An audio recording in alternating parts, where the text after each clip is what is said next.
Well, the Donegal Steering Committee meets quarterly, and we would have our meeting set up in advance, all the documentation and everything sent out to ensure that the membership is always very strong, the attendance is always very good. All of our meetings are organised around the young people's availabilities.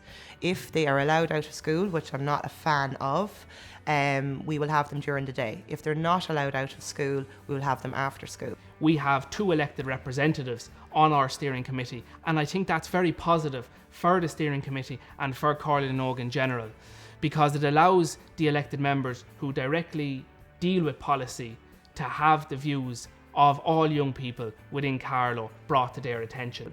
Then we have representatives from the Roscommon County Council, the public representatives, our DCYA participation officer Martin, and Feroiga and Youth Work Ireland to ensure that we get the seldom heard young people, and that we're not just recruiting from the schools, that we're recruiting from youth services, youth centres, youth clubs. And then the rest of the representation on the committee completely reflects the topics that the young people are working on at the time.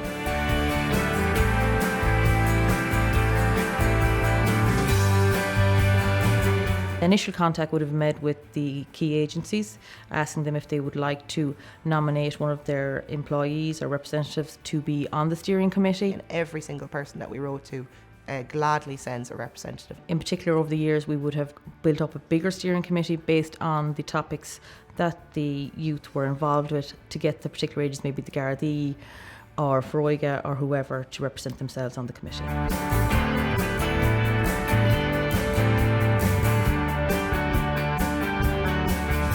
It's very important to have a partnership approach. It's very important to have access to all of the resources that are there. And I think that in having this type of group available to the Comhairle, that it means that they have easy access to all of the key players in the county. Another huge benefit then is the contribution of the other organisations that sit at the table. They get a chance to contribute into the work of the project, to ask questions, to give guidance, to give advice, and share information from their own work that might be crucial to the work of the project. The benefits I see is that they're always there to support us. And when we go to these steering group meetings, we hope that they can give us advice and help us achieve our goals. When we go to them with our plan for the year, they can kind of help us and say, you know, we don't like that, that's not really a good idea. Or, yeah, that's a really good idea, but I do it another way. Access and engagement with local decision makers is vital for young people in Comhairle, and the sustainability for Comhairle and Donohoe to have decision makers around the table, I think, is vital.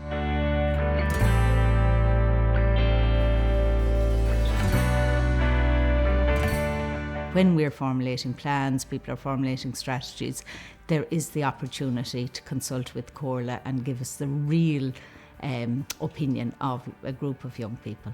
By going along to a meeting like Comhairle and Donohoe, where these young people are listening to other young people and bringing their concerns to the table, that I can hear what the concerns are and bring it onto the County Council. We as a youth organisation can support them going forward with these issues, and able to put maybe proper structures in place to support them along the way.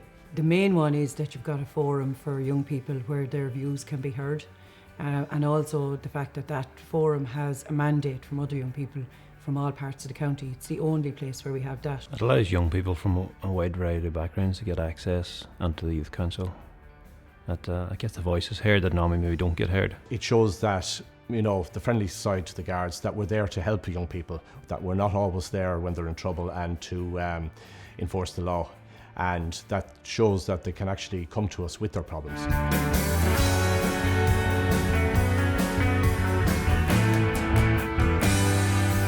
The Nassau Bus Initiative, which stands for No Alcoholic Substances Allowed. It's a voluntary code for local bus operators here in Roscommon to have a zero tolerance for alcohol on their buses while transporting young people to and from an under 18 event. And we've had wonderful cooperation from our steering committee members, particularly the Guards and Roscommon County Council and everybody. So we're just ready to launch that, so I'm very proud of that. We want parents to feel safe that they can let their children travel without the fear that they'll be consuming alcohol. It's going to have benefits for the guards, the young people themselves, the parents and the bus operators. Topic of homophobic bullying. The young people came up with the AGM that this is an issue, and the young people decided to do a piece of research around this. From the research they identified a gap, that there was no support for LGBT young people in Carlow, and they brought those findings then to the steering committee. So as a result of the presentation and the findings of the research, all of the staff within Carlow Regional Youth Services underwent LGBT awareness training with Belong To, and we changed some of the way we do things. So we changed the way we did our business as a result of what the young people came up with that time.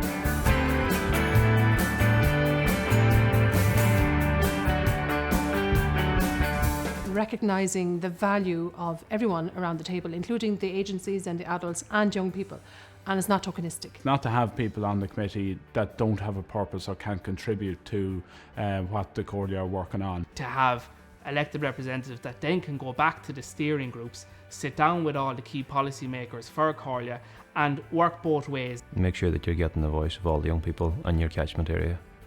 If you go for the select few, then the marginalised young people may not have stayed with informal education, they may have left early, or may have other issues going on in their lives, won't get heard, and if they're not heard, those issues aren't going to get addressed by their peers. A large amount of young people from your Comhairle who are going to sit also on the steering committee, be that at very least maybe even 5 members of the Comhairle who are attending every steering group meeting. I think that then immediately creates a very kind of youth-friendly dynamic. Always have your meetings youth-led, always have young people there to listen. The coordinators like mine is Leanne and Karen, to prepare the young people for the steering committee meetings. And that the senior councils maybe have a wee bit of experience talking to young people before. Some form of I call them icebreakers, to just kind of break the ice between everybody, get everyone comfortable. Remember, it's youth-led and that it's their project, not yours. Allow young people to manage their own budget.